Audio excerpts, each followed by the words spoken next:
안녕하세요. 사연에 빠지다의 DJ 민영입니다. 오늘도 두 가지 사연 준비되어 있으니 끝까지 함께 해주시고요. 그럼 오늘의 사연도 바로 만나볼게요. 안녕하세요 여러분. 만나 뵙게 돼서 반갑습니다. 저는 지금 딸을 하나 키우며 살고 있는 50대 여자입니다. 여러분은 성선설을 믿으시나요? 사람은 본디 태어나기를 선하게 태어났지만 살면서 때가 묻어 악하게 된다는 이야기예요. 원래 전 성선설을 믿는 사람이었습니다. 요즘 뉴스나 언론에 보도되는 어두운 사회 소식들, 범죄 소식들을 접하면 성선설이 말이 되냐고 하실 수도 있지만 그래도 주변에 계신 가족과 이웃분들은 참 좋은 분들이잖아요. 그래서 전 성선설에 힘을 실어주고 싶었습니다. 하지만 10년 전에 일어난 경악할 만한 일을 당한 뒤로 저는 더 이상 성선설을 믿지 않습니다. 사람은 악하기 때문에 꾸준히 교화되고 교육되어야 하는 존재라고 생각하고 있어요. 10년 전 저에게 어떤 일이 벌어졌는지 궁금하시죠? 그럼 지금부터 제 이야기를 시작해보겠습니다. 제가 남편과 처음 만났던 때는 2000년대 어느 날로 그날은 핑크빛 설레임이 아닌 인생 최고로 무서웠던 날로 기억하고 있습니다. 당시 제가 다니던 회사는 수원 권선동에 있었는데요. 그날 수원 인계동에서 회식을 하고 밤 11시 무렵 집에 귀가하기 위해 택시를 잡으려고 대로에 서 있었습니다. 한 택시가 제 앞에 와서 섰는데 그 택시 안에 타니까 택시 기사님 말고도 뒷좌석에 한 남자가 타고 있었어요. 아, 저는 손님이 계신 줄 몰랐네요. 다른 택시 탈게요. 하고 내리려고 했습니다. 아니에요. 뒷자리 남자는 제 친구니까 손님 가시는 곳까지 편하게 모셔다 드릴게요. 어서 타세요. 뭔가 느낌이 소름 돋는 듯해서 저는 그냥 내리려고 했지만 뒷좌석 남자의 손이 제 팔목을 덥석 잡는 게 아니겠어요. 아가씨, 그냥 타고 있으면 된다고. 모자 아래로 위협적인 눈빛을 읽고 저는 본능적으로 느꼈죠. 아, 이건 납치구나. 바로 내려야 한다. 저는 그 남자의 손을 뿌리치고 차 문을 열고 나가려고 했지만 뒷좌석의 남자는 제 옷을 붙잡고 놓아주지 않았습니다. 그렇기 때문에 전 택시 문이 열린 채로 버둥거려야 했습니다. 살려주세요! 살려주세요! 저는 필사적으로 도망치려고 했고 다행히 지나가던 어떤 남자분 둘이 와서 그 택시에서 저를 꺼내주었어요. 그리고 택시에 타고 있던 남자들은 A씨 하고는 문을 닫고 황급히 출발해버렸습니다. 아가씨 괜찮아요? 택시에서 무슨 일을 당한 거예요? 전 너무 무섭고 놀란 마음에 길거리에 주저앉아 울고만 있었습니다. 그때 다른 남자 한 분이 제 등을 토닥거리면서 제가 진정되기를 기다려 주었어요. 제가 택시 탔을 때 기사님 말고도 뒷좌석에 남자 한 분이 절 억지로 태워가려고 했어요. 아무래도 납치당할 뻔했던 것 같아요. 겨우 진정해서 상황을 설명하자 남자 한 분이 그 택시의 번호판을 외웠다며 인근 파출소에 신고해야 한다고 했습니다. 전 아직도 무섭고 어떻게 해야 할지 모르겠어요. 지금은 그냥 집에 가고 싶어요. 제가 같이 동행해 드릴게요. 파출소에 신고하고 집까지 모셔다 드릴 테니까 걱정하지 마세요.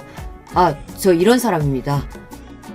제가 무서움에 덜덜 떨며 경계하는 눈빛을 보여서인지 남자분은 자기 명함을 보여주었습니다. 우리는 여기랑 가까운 저쪽 저 회사 다니고 있어요. 전 신원 확실한 사람이니까 걱정하지 마세요. 그 남자분과 함께 인계동 인근 파출소에 가서 제가 당했던 일을 신고했습니다. 그리고 저와 같이 가준 남자분, 그분의 이름은 한병수였는데 병수씨가 저보다 더 적극적으로 당시의 상황을 경찰에게 설명해 주었어요. 택시 번호판까지 알려주었죠. 요즘 여기 인근에 실종 사건이 많다면서요. 이거 보통 일 아닙니다. 적극적으로 수사해 주셔야 돼요. 이 여성분도 납치 사건 당할 뻔했다고요. 하지만 왜인지 경찰들은 원래 인계동은 유흥가라서 자잘한 사건 사고가 많이 발생한다면서 납치가 아니라 그냥 택시를 같이 타자고 권한 것일 수도 있다 등등 미적지근한 반응이었습니다. 전 그런 경찰의 반응에 실망했고 그저 집에 가서 놀란 마음을 진정시키고만 싶었어요. 이런 식으로 나오면 내가 내일 다시 올 겁니다. 어떻게 수사하는지 계속 지켜볼 거예요. 어차피 나 회사도 이 근방에 있는 국제상사예요. 그럼 내일 다시 봅시다. 병수씨는 저보다 더 열을 내며 경찰들에게 강력하게 항의했고 일단 오늘은 가자면서 저를 우리 집까지 데려다 주었습니다. 저 오늘은 정말 감사했습니다. 병수 씨 아니었으면 저 무슨 일을 당했을지 상상도 못하겠어요. 저 아까 파출소에서 신고할 때 이름 들었어요. 연수 씨 오늘 정말 놀랐죠? 초면인 사이지만 왠지 연서 씨를 지켜주고 싶은 마음이 들어서 이렇게 오지랖을 떨게 되었네요. 그놈들이 또 연서 씨를 노리기라도 한다면 연서 씨가 안전하다는 확신이 들 때까지 제가 연락을 해도 될까요? 혹시 핸드폰 가지고 있어요? 당신은 지금처럼 남녀노소 누구나 핸드폰을 들고 다니던 시절이 아니었습니다. 이제 막 핸드폰이 대중화되던 시절이었지만 저는 아직 갖고 있지 않았어요. 전 핸드폰이 없어요. 대신 여기 제 명함이에요. 회사 번호로 연락 주시면 될 것 같아요. 병수 씨는 제 명함을 꼭 손에 쥐고는 돌아갔고 저는 집에 들어와서 오늘 일을 가족들에게 설명했어요. 부모님은 너무 놀라셨고 걱정이 된 우리 오빠는 당분간 자기가 회사로 데려다 주겠다고 했습니다. 그리고 오늘 도와준 남자분들에게 꼭 사례를 해야 한다고 한번 집에 초대하라고 말씀하셨어요. 다음날 퇴근할 무렵 제 자리에 회사 전화가 울려 받으니 어제 만났던 병수 씨였어요. 어제 잘 쉬었어요? 많이 놀랐을 텐데 출근하셨군요.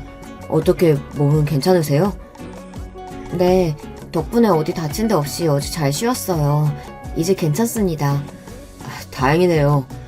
제가 지금 어제 신고했던 파출소에 와서 경찰들하고 얘기했어요. 괜찮으시다면 저녁 식사하면서 오늘 얘기를 좀 드릴까 하는데 어떠세요? 네, 괜찮아요. 제가 경황이 없어서 감사의 표시도 못했는데 제가 맛있는 저녁 사드릴게요. 우리 회사 주변에 있는 국밥 수육집 어떠세요? 그리고 식당에서 병수 씨를 만나 경찰과 얘기했던 어제 사건의 상황을 전해드릴 수 있었어요. 제가 오늘 또 찾아가니까 경찰들이 진짜로 왔냐면서 놀라더라고요. 어제 같아서는 대충 넘어갈 것 같더니 각 잡고 제대로 브리핑을 해주던데요. 경찰 얘기가 사실 요즘 수원 유흥가 일대에서 납치 사건들이 많이 발생하고 있다고 하네요. 아마 어제 그 택시도 그 납치범들의 소행일 가능성을 염두에 두고 적극적으로 수사하고 있대요. 아마 수원 남부경찰서를 이관해서 강력히 형사들이 집중적으로 파고 있다고 수사 결과 나오면 바로 저에게 알려주기로 했습니다.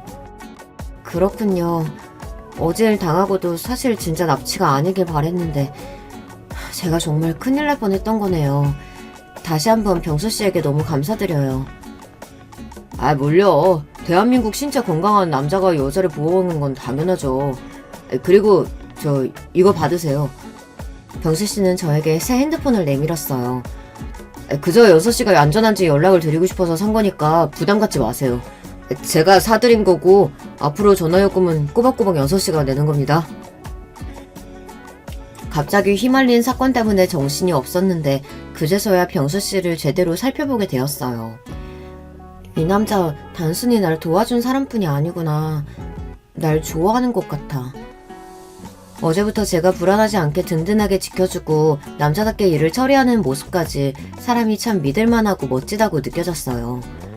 병수 씨는 보통 키와 체격을 가졌고 눈과 코가 큼직한 호남이한 얼굴에 저보다 3살 많은 남자예요.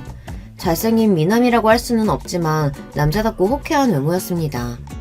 그날부터 자연스럽게 병수 씨와 저는 퇴근 뒤 자주 만나면서 데이트를 했습니다. 성격도 화통하고 남자다운 병수 씨에게 단점이 하나 있다면 사람을 만나고 술자리를 좋아한다는 것이었어요.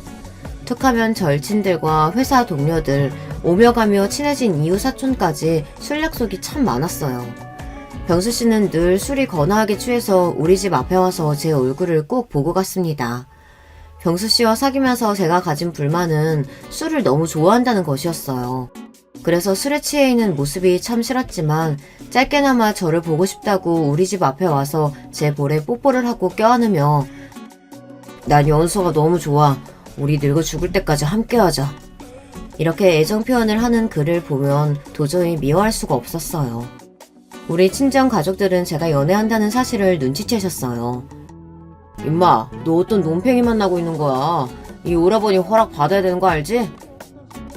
우리 오빠는 저보다 5살이나 많아서 어릴 때부터 저에게 자기가 아버지인 양 굴었습니다. 물론 그만큼 저를 아껴주는 오라비였지만요. 괜찮은 남자야. 지난번에 나 인계동에서 납치당할 뻔했을 때 도와준 남자고. 그때 말한 그 남자구나? 그럼 괜찮을 것 같네. 그때 그 청년이니? 안 그래도 은인한테 집에서 밥 한 끼 대접하고 싶었는데 언제 둘이 그렇게 된 거라니? 아유, 참 드라마 같은 인연이다. 그치? 그래서 친구는 언제 집에 데려올 거야? 엄마와 오빠는 남자친구를 언제 데려올 거냐고 성화였어요. 그날 병수 씨에게 우리 가족들이 보고 싶어 한다는 이야기를 하니 왜 안 가겠어? 당장이라도 갈 수 있지. 난 진작부터 연서 씨네 집에 들어가고 싶었다고. 당장 이번 주말 어때? 병수 씨는 이렇게 적극적으로 나왔죠. 그 주의 토요일 저녁 전 병수 씨를 데리고 집에 왔습니다. 병수 씨는 갈비랑 꽃다발 그리고 양주까지 바리바리 선물을 챙겨서 우리 가족들에게 인사드렸어요. 아버님, 어머님, 그리고 형님 처음 뵙겠습니다. 제가 연서 씨 남자친구 한병수라고 합니다. 이렇게 어여쁘고 착한 따님 낳아주셔서 감사드립니다. 병수 씨는 유들유들한 성격답게 처음 만난 우리 식구들하고도 살갑게 지냈어요. 그리고 병수 씨를 부모님도 까탈스러운 우리 오빠까지 모두 마음에 들어하였죠. 특히 술을 좋아하는 우리 아빠와 병수 씨는 죽이 잘 맞아서 새벽 3시까지 술을 마시고 급속도로 친하게 되었습니다. 야, 저놈 다 좋은데 술이 문제네. 결혼하고도 너 저거 못 잡으면 고생한다. 그러게 말이야. 사귀면서 병수 씨랑 다툴 일이 하나도 없는데 저 술이 문제네. 병수 씨는 그 뒤로도 우리 아빠랑 술잔을 기울이는 사이였는데 자기들끼리 결혼 날짜도 잡아버렸죠. 연선이 나이도 이제 30이 다 됐다. 미룰 게 뭐가 있어? 한서방이 착실하게 직장 잘 다니지. 남자답고 잘생겼는데 빨리 잡아. 두 남자가 적극적으로 추진한 결과 우리는 2001년 2월에 결혼을 하게 되었어요. 우리 부부는 행복한 신혼 시절을 보냈습니다. 병수 씨의 본가는 거제도에 있었고 시부모님은 건강하게 별탈 없이 그곳에서 생업에 종사하시면서 지내셨어요. 아주 점잖으신 분들이시고 좀 늦은 나이에 결혼한 병수 씨랑 결혼해줬다고 저를 예뻐해 주셨습니다. 병수 씨는 33살, 저는 30살의 나이로 결혼한 것이 그 당시로서는 앞에 노자가 붙어서 노총각, 노처녀라고 불릴 만한 나이였죠. 시부모님은 명절 때만 찾아뵈어도 되고 일주일에 한 번씩 전화를 드리면 돼서 다른 여자들에 비하면 아주 좋은 시댁분들을 만난 거였어요. 전화도 강요하신 적 없고 그저 제가 궁금해서 연락드리는 분들이었어요. 그런가 하면 남편은 우리 친정을 제 집처럼 편하게 다니며 우리는 주말이면 부모님 댁에서 식사하고 술 마시며 놀다가 왔습니다. 난 정말 행운아야. 날 구해준 남자가 이렇게 좋은 남편까지 될 줄이야. 정말 감사한 마음으로 결혼 생활을 했어요. 허나 하늘에서는 우리 부부에게 자식복만큼은 허락치를 않으셨습니다. 병수 씨와 저는 사랑하는 사이였고 잠자리도 자주 가는 편이었는데도 불구하고 왜인지 전 임신이 잘 되지 않았습니다. 늦은 나이에 결혼한 데다가 아무리 해도 아이가 생기지 않아 마음이 조급해졌어요. 그 당시만 해도 지금처럼 시험관 시술이나 난임 치료가 활발할 때가 아니었고 이제 막 시작할 대로 기술이 좋지 못했습니다. 아마 불임 부부에게 나라에서 시험관 아기 시술을 지원해주는 복지도 2006년에서야 시작된 걸로 기억해요. 친정엄마 손에 이끌려서 난임 치료로 유명하다는 한의원에 가서 탕약을 지어먹고 주기적으로 침을 맞아보았어요. 주변에서는 이런 저에게 여러가지 민간요법을 알려주었어요. 쑥이 여자 자궁에 좋다더라. 쑥차를 마시고 자욕도 해라. 피하지방 아랫배에 살이 너무 많으면 임신이 잘 안된다고 해서 그리 많지도 않은 뱃살을 빼려고 다이어트를 하는 등 지금 이 이야기를 듣는 요즘 분들은 황당하시죠. 하지만 당시 저는 지푸라기라도 잡는 심정으로 좋은 것은 다 해보았습니다. 그러다가 남편의 회사에서 보내주는 휴가가 있어서 제주도에 3박 4일 동안 여행을 하게 되었어요. 그런데 뜻밖에도 여행 기간 중에 그토록 바라던 착상이 된 것이에요. 무려 3년 반 만에 찾아온 임신 소식에 우리 부부는 물론이고 친정, 시댁, 양가 집안 모두 감격하셨어요. 그래서 누구에게나 자식 새끼는 중한 법이지만 우리 딸아이는 저에게 남다를 정도로 소중한 존재입니다. 그렇게 어렵게 가진 아이는 정말 제 눈에 넣어도 아프지 않을 만큼 저에게 소중한 보물과 같았어요. 십자수 뜨개질은 물론 늘 클래식 음악을 집에 틀어놓고 생활하는 등 태교에 힘썼습니다. 건강하게 아이를 출산하기 위해서 매일 1시간씩 인근 학교 운동장을 걸었고 물도 깨끗하게 정수되거나 남편이 인근 약수터에서 떠온 물만 먹었어요. TV에서 폭력적이거나 나쁜 장면이 나올까봐 늘 EBS 교육방송만 틀어놓고 봤었죠. 저만큼 태교에 열심인 사람을 주변에서 본 적이 없었어요. 오죽하면 친정엄마도 저보고 유난 떤다고 하셨죠. 그럼 어쩌겠어요. 뱃속에 있는 아이가 너무 소중해서 제가 할 수 있는 모든 것을 해주고 싶었습니다. 그리고 2005년 한참 더운 8월에 딸을 건강하게 출산했습니다. 저에게 이 세상 어떤 기쁨도 즐거움도 바꿀 수 없을 만큼 소중한 제 딸의 이름은 한혜린으로 지어주었습니다. 정말 이쁜 이름이죠. 이제 자식까지 생겼으니 가슴속 응어리와 걱정거리는 사라졌고 하루하루 평범하지만 행복하게 잘 살았습니다. 하지만 불행은 늘 주변을 맴돌면서 우리를 노리고 있고 정말 어느 날 갑자기 들이닥치는 모양입니다.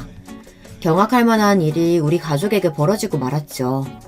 때는 2014년으로 전 40대의 주부로 남편과 초등학교 3학년 딸과 셋이서 단란하게 지내고 있었어요.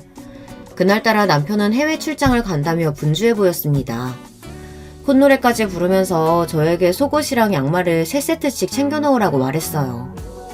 이번에는 3박 4일 출장인가 봐요. 중국 상해 쪽으로 부장님하고 동행해서 그 정도 머무를 것 같아. 남편은 원래 1년에 2번씩 해외 출장을 다녀오는 사람이었습니다. 하지만 올해 들어 남편의 해외 출장은 부쩍 잦아졌어요. 아마 남편이 작년 해외 영업팀으로 부서를 이동한 탓이라고 생각했어요. 못해도 2달에 한 번씩은 해외 출장을 나갔어요. 그렇지만 이번 출장은 헝가리에 다녀온 지 일주일도 안 되어서 또 잡힌 것이었죠. 여보, 비행기에서 방사능 많이 나온다고 하는데 이렇게 자주 비행기 타면 당신 건강 해치는 거 아닌가 몰라요. 그리고 당신처럼 나랑 혜린이도 중국에 가보고 싶다. 당신이랑 신혼여행으로 필리핀 가본 뒤로 나랑 혜린이 한 번도 비행기 못 타본 거 알아요? 이렇게 불평이 나도 모르게 나오고 말았어요. 그러게, 내일 좀 한가해지면 우리 가족여행으로 한번 가지 뭐. 당신 혹시 면세점에서 뭐 갖고 싶은 거 있어? 당신이 해외 나갈 때마다 립스틱이며 향수며 고급 브랜드로 몇 번이나 사다 줘서 나 많아요. 외출할 일도 없는 가정주부가 그런 화장품을 언제 다 쓸까 몰라. 남편은 같이 해외여행 한번 같이 가지 못한 저에게 미안한지 이번 출장을 다녀오면서 놀랄만한 선물을 가져오겠다고 호언장담을 했습니다. 다음날 남편이 인천공항으로 가는 공항버스를 타는 모습을 보며 남편을 배웅했죠. 뒤돌아 생각하니 이때 떠나는 남편의 바지가랑이라도 잡고 늘어졌어야 했습니다. 저는 이날부터 불행의 구렁텅이로 빠지고 말았으니까요. 하지만 미래는 알 수 없는 법이죠. 남편이 출장을 간 뒤로 이번에는 이상하게 연락이 뜸했습니다. 상해 공항에 잘 도착했다는 문자를 끝으로 출장 간 3일 동안 저에게 어떠한 전화나 문자 한 통이 없었으니까요. 한국으로 돌아오는 날이 되었어도 남편의 전화가 닿지 않자 저는 걱정이 된 나머지 남편 회사 부서에 전화를 걸었습니다. 네, 국제상사 해외 마케팅 부서입니다. 현재 한병수 과장님은 부재 중이에요. 어디신지 말씀 주시면 메모 남겨드리겠습니다. 네, 안녕하세요. 전 한병수 과장의 아내 되는 사람입니다. 이번에 떠난 중국 출장 내내 4일 동안 연락이 되질 않아서 회사에서 무슨 일이 생겼는지 궁금해서 전화드렸어요. 네? 한 과장님이 중국 출장이라고요? 아니요. 한 과장님은 개인적인 사정으로 4일 동안 연차 쓰셨습니다. 그리고 오늘 출근하셨어야 하는데 아직 안 돌아오셔서 연락드렸는데 전화를 받지 않으시네요. 혹시 아내분께서 어떻게 된 일인지 아실까요? 뭐라고요? 남편이 회사 출장을 간 게 아니에요? 전화를 끊고 나서 전 어리둥절했습니다. 그러니까 남편은 회사 출장을 간 것이 아니었던 거예요. 그럼 인천공항을 간다던 남자는 어디를 간 건지, 진짜 해외에 나가기는 한 걸까? 전 집에 있는 서랍함에서 여권을 뒤졌습니다. 남편의 여권은 그곳에 없었어요. 그렇다는 얘기는 남편은 분명 다른 이유로 해외에 출국을 한 것이었습니다. 갑자기 불안함이 엄습해왔어요.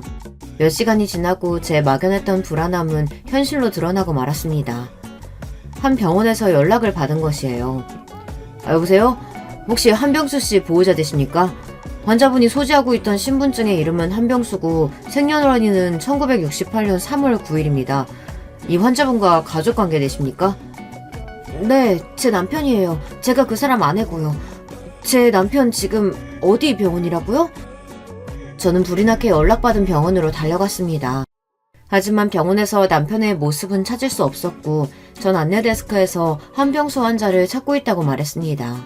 데스크에서 일하던 간호사는 컴퓨터를 조회해보더니 저에게 말했어요. 아까 연락받으신 보호자 맞으시죠? 한병수 씨는 인천항 부근 해안가에서 의식이 없는 채로 어부에게 발견돼서 119에 호송되었어요. 자켓 안에 들어있던 지갑과 신분증과 보호자분 연락처 스티커가 있어서 빨리 전화할 수 있었어요. 네, 그런데 제 남편이 보이질 않아서요. 어디에 가야 있을까요? 환자분 상태가 위독해서 지금 응급수술 중입니다. 수술실 C 앞에서 대기하고 있으세요. 건강하던 남편이 갑자기 위독한 상태로 수술 중이라니. 저는 영문도 모른 채 그저 수술실 앞에서 기도를 하며 있었습니다. 그때 수술실 밖으로 한 의사분이 급히 뛰어나와 이야기를 하는 겁니다. 네, 참 이런 경우가 또 있나. 한병수 씨 보호자분 어디 있습니까? 네, 저예요, 저. 하고 바로 의사 앞으로 뛰어갔습니다. 남편의 수술을 하던 의사는 놀라운 일을 발견하고는 수술하고 급히 나온 것이었어요. 그리고 의사가 발견했던 놀라운 일이란 남편의 배에는 절개했다가 꿰맨 자국이 있더라는 겁니다. 그것도 수술 자국은 하루 이틀 정도밖에 안 된 것이며 전문적인 의료기관에서 받은 수술의 모양새가 아니었기 때문에 의사는 저에게 환자에게 도대체 무슨 일이 일어난 것이냐며 물었습니다. 제가 알기로 남편은 어떤 수술도 받아본 적이 없었고 남편이 해외 출장을 갔었는데 연락이 두절되어 전 아무것도 모른다고 말할 수밖에 없었습니다. 의사는 곧이어 더 충격적인 사실을 이야기했습니다. 남편의 복부를 절개해서 보니 장기 중에 신장 하나가 적출된 것을 발견했습니다. 또 한쪽 눈 각막도 적출되어 있네요. 이게 도대체 무슨 귀신 씨나라 까먹는 소리일까요? 의사는 즉시 경찰에 신고를 했습니다. 환자는 현재 신장과 각막이 적출된 상태입니다. 아무래도 환자는 분명 불법 장기 적출 범죄에 연루된 것 같습니다. 당장 병원에 와서 환자를 조사해 주셔야 합니다. 이게 믿어지십니까? 평범한 제 남편이 하루아침에 장기 적출을 당했다니요. 의사는 놀라서 아무 말도 못하고 서 있는 저에게 설명을 이어갔습니다. 제가 군산에 있는 외과병원에서 일하고 있을 당시 간혹 항구에서 발견된 환자 중에 이런 사례를 본 적이 있어서요. 경찰서에 신고하고 몇 차례 참고인 조사를 한 적이 있습니다.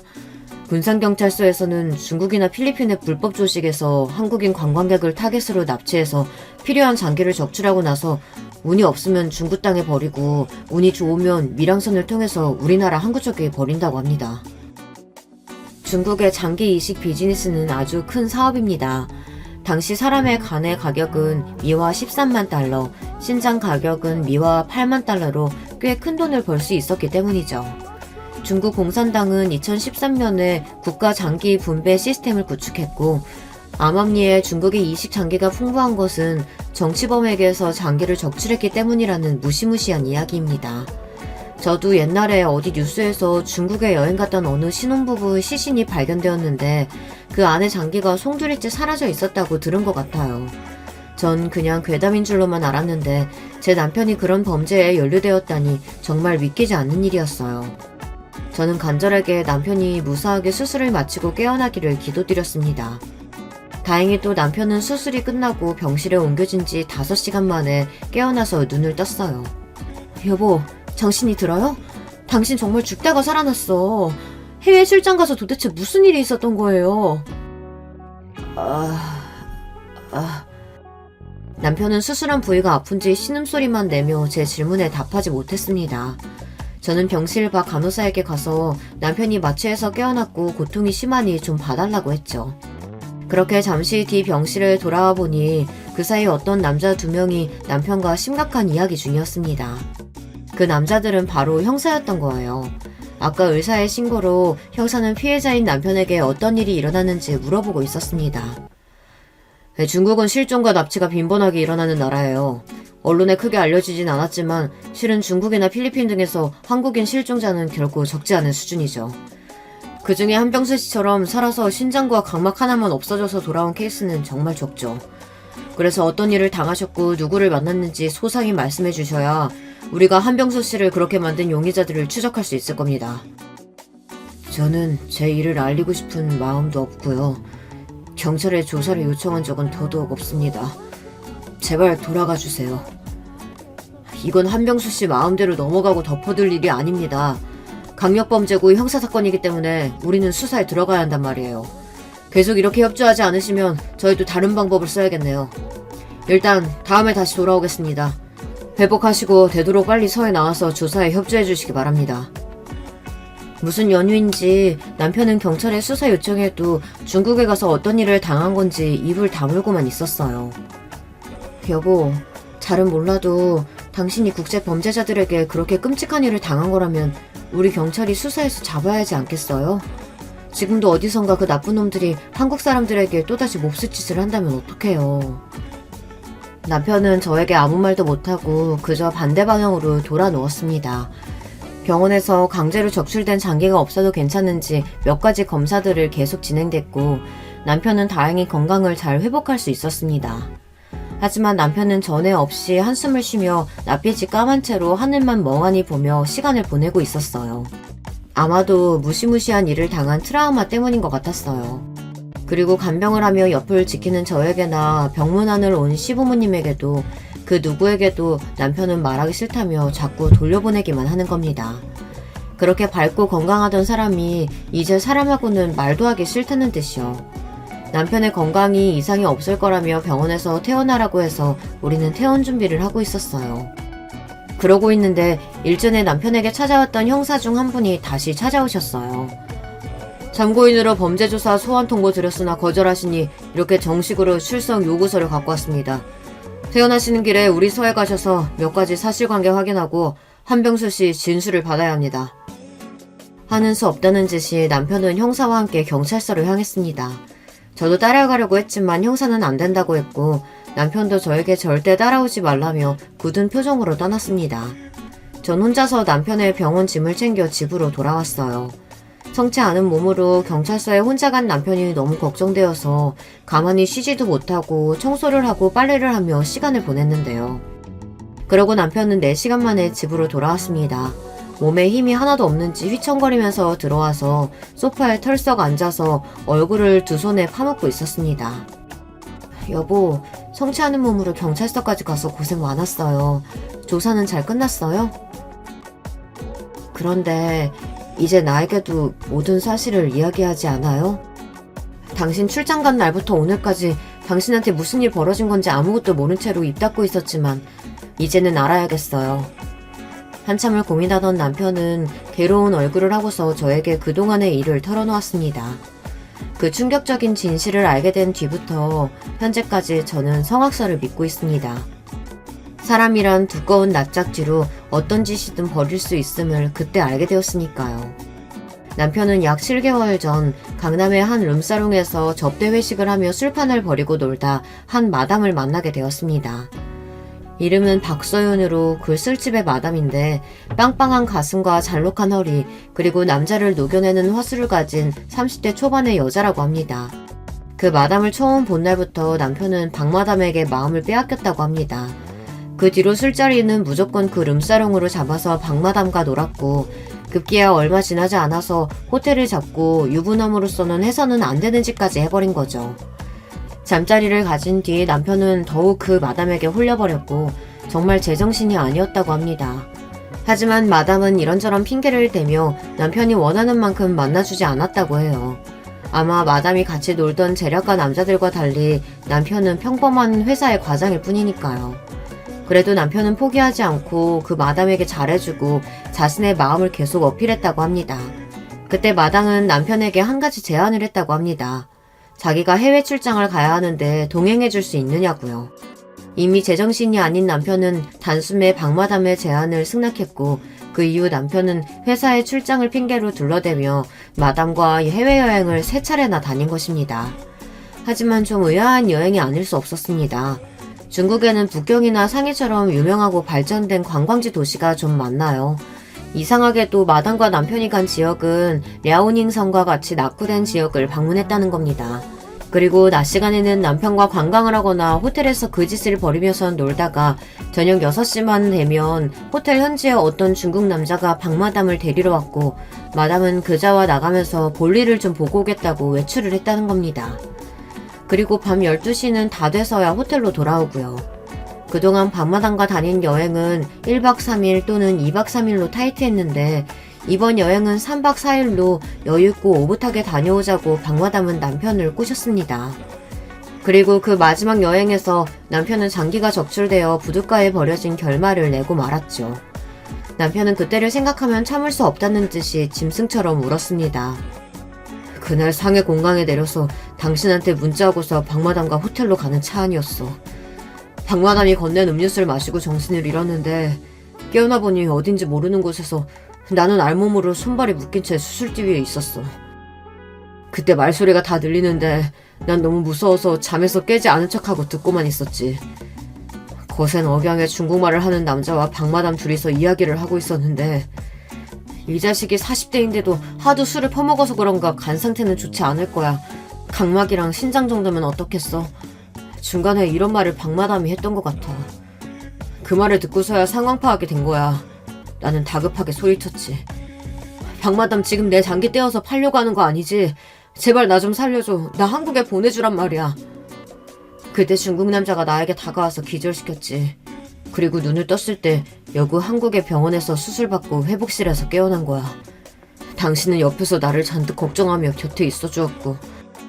여보, 내가 정말 미쳤었나 봐. 당신 지금 너무 놀랐구나. 그런 얼굴 처음 봤어. 처음 남편이 박마담과 바람난 이야기를 들었을 때 저는 배신감이 들었어요. 하지만 그 이후의 일은 정말이지 끔찍했습니다. 남편에게 심한 혐오감이 생겨서 저는 남편의 말을 듣고 싶지가 않았어요. 당신과 끝이야. 남편으로서도 혜린이 아빠로서도. 눈 한쪽 안 보이고 불편하게 살겠지만 모두 다 당신이 저지른 죄값이고 그 대가니까 어떻게든 살아봐. 나와 혜린이는 당신 옆에 더는 없을 거야. 그 이후의 일은 여러분도 짐작이 가시나요? 저는 곧바로 남편과 이혼을 했습니다. 부부간에 이혼도 협의해야 하고 그마저 여기가 잘 되지 않으면 소송까지 간다죠. 하지만 저와 같이 남편의 불륜과 심각한 범죄 사건에까지 휘말리게 되면 이혼은 아무것도 아닌 것이 되어버리는 것 같아요. 두 번 생각하고 고민할 필요 없이 남편에게서 떠났습니다. 남편은 저를 붙들고 매달렸고 우리 친정에까지 와서 읍소를 했죠. 모든 사정을 알게 된 우리 친정에서는 저보다 더 분노하셨어요. 찾아온 남편에게 오빠가 야구방망이를 들고 와서 남편을 때리려 들었습니다. 우리 엄마가 간신히 말렸고요. 알고 싶지도 않았지만 이혼하는 과정에서 형사들이 찾아와서 사건 조사 경위를 이야기해 주었습니다. 남편분은 중국의 불법 장기매매 조직의 타깃이 되었던 것 같아요. 그리고 한국의 브로커로 활동하는 박마담이라는 여자가 남편을 그 조직에 넘겼다고 추정하고 있습니다. 박마담은 추적 중인데 수사해보니 본명은 김선영이고 나이는 46세입니다. 박마담과 중국 조직을 현재 수사하고 있지만 근거지가 중국 본토고 공안과 우리나라는 이런 사건에 대해 공조한 전례가 없어서 아무래도 그놈들을 찾기는 쉽지 않을 것으로 보입니다. 혹시라도 박마담이 아니 김선영이 한국에서 잡힌다면 그때 다시 연락드리겠습니다. 형사님, 저는 피해자 한병수와 이혼 절차를 밟고 있어요. 전 더 이상 그 사람의 아내도 가족도 아니니까 저에게 연락하실 필요 없습니다. 아, 그러셨군요. 네, 이런 사건 당하셨으니 그럴 법도 합니다. 형사는 제 이야기에 당황한 듯 보였지만 이내 다 이해한다는 표정으로 인사하고 갔습니다. 그렇게 저의 결혼생활 10년은 끝이 났습니다. 이혼하고 나니 전 앞으로 어떻게 살아야 할지 막막했습니다. 남편의 잘못으로 하루아침에 이혼녀가 되었지만 그 인간으로부터 어떤 위자료도 받을 수 없었어요. 다만 함께 살고 있던 아파트를 팔고 난 돈을 반씩 나눠 가졌을 뿐입니다. 양육비도 받지 못한 저는 당장 먹고 살 돈을 벌어야 했죠. 혜린이를 낳고 산 10여 년 동안 세월 동안 가정주부였고 이미 40줄에 들어선 저를 어디서나 써줄까요? 처음에는 매일 일당 5만원을 준다는 공장에 나가봤습니다. 소스통을 세척하고 여기에 소스를 담는 일을 하는 것이었어요. 아침 8시에 경기도 오산시에 있는 공장까지 가는 셔틀버스를 타야 했고 9시부터 오후 6시까지 점심시간 1시간과 중간 휴게시간 20분을 빼고는 온종일 서서 일해야 했습니다. 쉴 새 없이 돌아가는 컨베이어 벨트의 속도를 초심자인 제가 맞추기란 참 어려운 일이었어요. 하지만 전 이를 악물고 해내야 했어요. 일당 5만원으로 혜린이 해먹일 음식 재료도 사고 아이 학원비도 내야 하니까요. 공장은 주 5일제였기 때문에 전 주말에는 동네 근처에 있는 김밥천국에서 일을 했습니다. 공장 셔틀버스를 타고 가는 길가에 있는 김밥집이었는데 직원을 구한다는 공고문을 봤거든요. 마침 주말에만 일할 수 있었고 시급 6,000원으로 8시간 동안 꼬박 일해서 5만원 가까이를 벌었습니다. 저는 한 달에 30일 내내 일해야 하는 가장이 되었습니다. 그렇게 해서 우리 딸을 먹이고 입히고 학교를 보낼 수 있어서 다행이었어요. 10년 넘게 남편이라고 함께 삶아떼고 산 남자가 술집 마당과 바람을 핀 데다 중국에 가서 장기를 잃고 온 반병신이 되었다는 사실을 전 아직도 받아들이지 못했어요. 그런 남편과의 지난 결혼 생활 따위는 잊고 차라리 바쁘게 일하고 돈을 벌며 딸의 뒷바라지 하는 것이 내 남은 인생의 이유라고 생각했습니다. 전 남편만 떠올리면 저는 딱 죽고만 싶었거든요. 시간이 지나도 잊혀지지 않는 슬픔이 있다는 것을 전 그날 이후로 지금까지 경험하고 있어요. 제가 일하던 김밥집 사장은 49세의 남자였는데 사람이 무뚝뚝하고 불친절하고 직원들에게 일만 시키는 사람이었어요. 저 역시 돈만 벌면 되니까 제 개인사 따위 관심 갖지 않는 사장이 편했는데 제가 잡담이나 농담도 안 하고 오로지 일만 하니까 사장님이 저를 궁금해하기 시작했습니다. 조연수씨, 내가 석 달 동안 지켜보니까 말도 잘 안 하고 혹시 집에 무슨 안 좋은 일 있어요? 사장님, 전 제 개인적인 이야기 하고 싶지 않습니다. 그래요.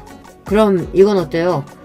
그동안 일 열심히 잘해주었는데 앞으로 평일과 주말 모두 김밥집에 나와주면 어떻겠어요? 주방에 권씨 아줌마도 이번 달 말까지만 일한다고 하니 연서씨가 아예 정직원으로 일해주면 좋겠습니다. 월급은 220만원으로 올려주고 4대 보험도 해줄게요. 생각해보겠어요? 저에게 사장님의 제안을 거절할 이유 따위는 없었습니다. 공장은 김밥집보다 일도 더 힘들었고 작업반장이라는 34살짜리 놈이 맨날 저를 포함한 여직원들에게 욕설에 성희롱까지 해서 다니는 것이 고역이었거든요. 게다가 한 달 내내 일해도 150만원 정도 버는 제가 왜 이 일을 안 하겠어요. 그날부터 전 한 달 내내 사장님과 알바생 한 명과 같이 김밥집에서 일했습니다. 알고 보니 사장이라는 남자도 팔자가 기구한 것 같았습니다. 4년 전 아내가 췌장암으로 투병을 하다 세상을 떠났다고 합니다. 췌장암이라는 것이 참 독하고 고통스러운 암이라 사장의 아내분은 9개월 정도 투병했지만 그간의 사정이란 입에 담기 어려울 정도로 힘들고 끔찍했다는 것입니다. 사장에게도 딸이 하나 있는데 지금 고3이라서 한참 입시를 준비하느라 바빠서 김밥집을 마치고 집에 가도 아무도 없다는 말을 했습니다. 하루는 사장님이 저에게 시간이 되면 옆에 있는 삼겹살집에서 야식이나 먹자고 했어요. 저는 조용히 삼겹살을 굽고 있었고 사장은 소주를 시켜 말없이 여러 잔을 혼자 들이켰습니다. 윤서씨도 같이 한잔 하실래요? 전 집에서 기다리고 있는 딸애가 있어서 술을 마시지 않아요. 딸이 있다고 했죠? 몇 살이나 됐어요? 11살이에요. 아직 초등학생이죠. 석 달 동안 조연서씨 옆에서 지켜보니 내가 딱 4년 전 모습이 그랬어요. 아내 잃고 딸 하나 키워낼 생각 말고는 내가 살면서 할 수 있는 건 없었어요. 내가 밥은 어떻게 먹는지 사람과 아무 말도 하고 싶지 않고 웃음도 잃은 채로 한동안 살았던 것 같아요. 그래서 연서씨 보면서 이 여자에게도 뭔가 깊은 세연이 있겠구나 했죠. 원래 나는 직원이나 알바생들한테 관심을 안 갖는 사람이니까 불쾌하게 생각하지 마요. 그저 조연서 씨에게서 과거의 내가 보였을 뿐이니까. 이상하게도 그렇게 무뚝뚝하게 말하는 사장님의 말이 위로가 되었습니다. 제 사연처럼 시궁창은 아니었겠지만 자기 상처를 드러내 보이는 것이 어디 쉬울까요? 사장님이 저에게 연민을 느끼고 자기 이야기를 들려주는 것만으로도 숨이 쉬어지는 기분이었어요. 처음엔 실수가 많았던 김밥집에서 이제는 일도 손에 있고 안정적으로 월급과 의료보험도 받으며 살다 보니 전 남편의 기억이 조금씩 희미해지기 시작했어요. 점차 김밥집에서 사장님과 알바생과 한마디씩 의미 없는 대화도 주고받게 되고 친밀감도 느끼게 되었습니다. 같이 일하는 알바생은 22살의 여자 대학생인데 참 순수하고 착한 아이였어요. 아줌마, 처음 왔을 때는 얼굴이 너무 어둡고 우울해서 말 걸기 어려웠는데 요즘은 아줌마가 편해 보여서 좋아요. 사장님도 티는 안 냈지만 아줌마 은근히 걱정하고 챙기시더라고요. 주방에서 일하던 권씨 이모도 내보내고 아줌마 직원으로 채용하시고요. 정말이야? 사장님은 권씨 아줌마가 그만둔다고. 그건 아줌마가 알면 부담스러울까 봐서 둘러대신 거겠죠. 월급도 꽤 많이 챙겨주셨죠? 전에 아줌마 딸 초등학생 여자애가 왔었잖아요. 사장님이 그때 아줌마 혼자 딸 키우고 어렵게 사는 걸 눈치채신 것 같아요. 그리고 제가 보기에는 사장님이 아줌마 좋아하는 것 같은데요? 한참 어린 학생이 어른들 놀리는 거 아니야. 내 인생에 남자는 없어. 넌덜머리가 난다고 아주. 무서운 표정으로 단호하게 말하는 저에게 놀란 알바는 입을 꾹 다물고 다른 곳으로 갔습니다. 그때 사장님은 테이블에 앉아서 골머리를 썩는다는 듯 말했습니다. 정산이 왜 이렇게 안 되냐. 이달 비용이랑 수입 전표가 합계가 영 안 맞네. 괜찮으시면 제가 도와드릴까요? 원래 아이 낳기 전까지는 회사 재무팀에서 회계 관리를 했거든요. 제가 회계 처리한 내용을 엑셀로 만들어서 일목요연하게 정리해 보여주니 사장님 얼굴이 환해졌습니다. 정말 고맙네요. 이런 전문적인 일까지 할 수 있는 사람인 줄 몰랐는데 다시 봤어요. 그럼 앞으로 마감 시간에는 식당님 말고 나랑 같이 정산 좀 도와줄 수 있겠어요? 결혼 전에 했던 업무가 소상공인인 사장님에게는 꽤 도움이 되었던 것 같아요. 어느 순간 저와 사장님은 단순한 사장과 직원과의 관계를 넘어서 동업자같이 보이기도 했어요. 저는 가게의 대출이나 인건비, 고정비 등의 재무 상황에 대한 조언도 했고 사장은 전문적인 도움을 받으니까 훨씬 가게 경영이 좋아졌다며 고마워했습니다. 그렇게 김밥집에서 일하면서 저는 점차 웃는 날이 많아졌습니다. 사장님과 저는 날로 가까워지고 함께 대화하고 일하는 순간순간이 행복하게 느껴지기 시작했어요. 그토록 각박한 제 팔자에도 한 줄기 빛이 드는 모양입니다. 그리고 어느덧 이제 이혼한 지 9년의 세월이 쏜새같이 지나갔네요.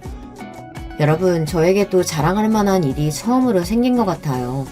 고생해서 키워낸 내 딸이 그 어렵다는 충남대 의대에 합격한 거예요. 흔한 과외나 비싼 학원도 보내주지 않았는데 딸 혼자서 힘으로 공부한 결실입니다. 혜린아, 엄마 이제 월급도 괜찮아. 대출해서 금방 갚을 수 있으니까 좋은 과외나 학원 너 하고 싶은 대로 다 해. 엄마, 공부를 내 머리로 하지 선생님 머리로 해? 일타 강사들 동영상도 인터넷에 세고 셌어요. 걱정 마시라니까. 이렇게 자신 있다고 장담하며 공부하길래 괜찮을까 조마조마했는데 오로지 자기 힘으로 공부해서 이렇게 의대에 간 내 딸이 너무나 기특합니다. 딸의 의대 합격 소식을 알게 된 전 남편은 갑자기 저에게 전화를 했어요. 우리 혜린이가 의대에 붙었다니 진짜 우리 딸 대단하다. 다 당신이 잘 뒷바라지 한 덕분이겠지. 고생 많이 하고 있다고 들었어. 나도 회사 퇴직한 뒤로 눈 한쪽이 불편하니까 괜찮은 직장 잡기가 어려워서 가게 하나 하면서 먹고 살만은 해. 이제 시간도 지났으니까 우리 가족끼리 같이 살자. 난 지금 충분히 행복하게 잘 살고 있어. 아무리 시간이 지나도 절대 씻을 수 없는 죄가 있고 잊혀지지 않는 기억이라는 게 있어. 당신 질척거리면서 우리 인생에 끼어들려고 하지 마. 전 매정하게 전 남편의 전화를 끊어버렸어요. 혜린이에게는 남편이 혈육이니 인연을 끊으라고 제가 강요할 수는 없죠. 아마 의대 합격했다는 소식을 아빠에게도 한 모양인데 그렇다고 해서 그걸 비밀로 저에게 다가오는 전 남편을 참을 수 없었습니다. 전 지금의 생활이 충분해 만족하고 이 평화를 깨고 싶지 않으니까요. 우리 딸은 의대에 입학하면서 기숙사에서 생활하고 있습니다. 이를 계기로 저는 사장과 동거하고 있습니다. 여러분에게 갑작스러울 수 있지만 사장과 저는 남녀로 가까워지고 의지하는 사이가 되었어요. 사장은 지난 겨울 우리 딸의 의대 합격 축하 파티를 열어주었습니다. 그리고 사장은 딸에게 이야기했어요. 오늘 혜린이 축하하는 자리기도 하고 이 아저씨가 폭탄 선언 하나 해도 될까? 네, 하세요. 사장은 저에게 얼굴을 돌리고 조금 긴장하면서 이야기를 하기 시작했죠.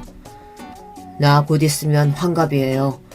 내 딸은 성인이 된 이후 독립하겠다고 나가 산 지도 벌써 7년이요. 혼자 불 꺼진 집에 들어가기가 너무 싫어서 당신 있는 가게에서 최대한 버티다가 집에 가는 거 이제 눈치챌 때도 됐지 않나? 우리가 앞으로 살 날이 얼마나 남았는지도 모르는데 남은 시간 동안 같이 잘 살아봅시다. 사장님은 이렇게 청혼처럼 고백했어요. 저는 너무 놀랐지만 딸은 이미 사장과 제 사이를 짐작하고 인정하고 있다는 듯 박수를 치며 축하해 주었습니다. 딸은 엄마를 혼자 남겨두고 의대 기숙사에 가는 것이 걱정이었는데 사장 아저씨 덕분에 안심이라고 말이죠. 저도 사실 사장과 함께하는 동안 그에게 마음을 주고 의지한 지 꽤 되었습니다. 전 남편에게 질려서 내 인생에 다시 남자가 없을 거라고 다짐했지만 9년의 시간 동안 함께하고 지켜봐온 지금 그를 거부할 수는 없었습니다. 그 이후로 저는 사장님이 사는 집에 들어가 부부처럼 살고 있어요. 그리고 같이 김밥집 문을 열고 같이 퇴근하면서 지내고 있답니다. 우리는 한 번씩 배우자와 헤어진 아픔을 겪었던 중년이 넘은 나이이고 장성한 딸도 있어요. 그래서 결혼은 신중히 천천히 생각하기로 했죠. 사장님과 함께 의지하며 살고 가게도 같이 경영하는 지금 저는 충분히 행복하니까요. 제 사연이 채택되어 이 유튜브에 성우님 목소리로 방송을 타게 된다면 저 당당하게 자랑 좀 해보게요. 김밥집에 틀어놓고선 사장님이랑 함께 들어볼게요. 제 사연을 함께 들어주신 많은 분들께 감사드립니다. 그럼 저도 여기서 인사드려요. 안녕히 계세요. 여러분, 두 번째 사연 시작하기 전에 좋아요, 구독 꼭 눌러주실 거죠? 그럼 두 번째 사연 바로 시작합니다. 저는 작은 애견용품 샵과 미용실을 운영하고 있는 애견 미용사입니다. 저는 결혼을 2번 했는데요. 첫 번째 결혼은 정말이지 제게 좋은 기억이라곤 조금도 없는 최악의 시간을 안겨줬고, 두 번째 결혼은 마음고생도 많이 하고 몸도 힘들었지만 결혼하기 참 잘했다는 생각이 들게 만들어주는 시간이었어요. 저의 첫 직장은 유치원이었어요. 지금은 애견 미용사를 하고 있지만 그때만 하더라도 저는 유아교육학과를 졸업해 유치원에 취직했거든요. 막 사회생활을 시작한 상태였죠. 하루는 부모님께서 선을 볼 생각 없느냐고 물어보시더라고요. 선자리가 들어왔다고 하면서 한번 만나봤으면 좋겠다고 말씀하셨어요. 저는 부모님께서 주선하신 자리니 단박에 거절하지 못하고 그 자리에 나갔어요. 그런데 상대방 분이 의외로 저랑 너무 잘 맞더라고요. 대화가 잘 통하는 편이라서 금방 친해졌죠. 주변에서 적어도 3번은 만나봐야 한다고 하셔서 그 뒤로도 몇 번 식사 자리를 가졌어요. 대화도 잘 통하다 보니 어느 순간 저희는 자연스럽게 사귀는 사이가 됐어요.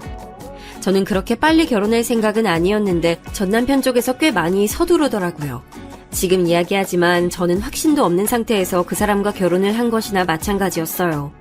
신혼 초반엔 누구나 그렇듯 좋았어요. 시부모님들도 잘 챙겨주셨죠. 저도 전 남편도 아이를 좋아하는 편이라 우리는 아이 많이 가지자고 이야기를 하기도 했고요. 그런데 그게 사람 마음대로 되는 게 아니잖아요. 날짜 맞춰가면서 정말 신경 많이 썼는데 쉽지 않더라고요. 혹시 제가 불임인가 생각이 들기도 했죠. 다행히 산부인과 검사로 그런 건 아니더라고요. 결혼 4년차가 되었을 때 드디어 저희 부부에게도 아이가 찾아왔어요.